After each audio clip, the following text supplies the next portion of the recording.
The Third Northern War was a clash between two great strategists, Radovid V, known as the Stern, and Emir Var Emreis. Both seemed invincible, yet both were defeated. Nilfgaard, invading from the south, was repelled in the field, while the North's supreme leader fell victim to assassins.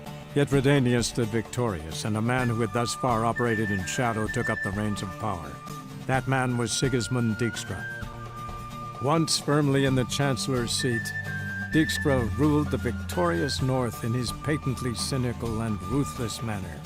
He knew that to preserve peace, he would need to prepare for war.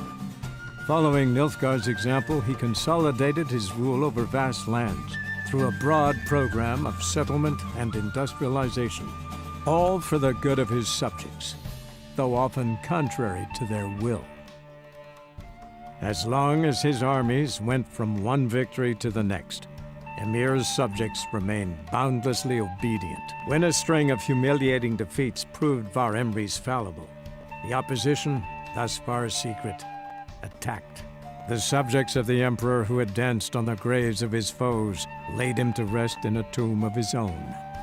Though the war on the continent had ended, Hjalmar refused to lay down his arms. The young king pledged to raid and burn the shores of the Empire of Nilfgaard each spring. He meant to keep his word, even at the cost of drowning his people in their own blood. Cyrilla, Fiona, Ellen, Rhiannon, heir to Nilfgaard's throne, chose the life of a witcher on the path. Geralt taught her all he knew, every skill he possessed. Then each set off on their own. Soon word of the ashen-haired witcheress had spread throughout the north, from the Yaruga to the mountains of Kovir. And what of Geralt, you might ask? Well, he continued on as before, living hand to mouth, job to job, on the road, ever coinless.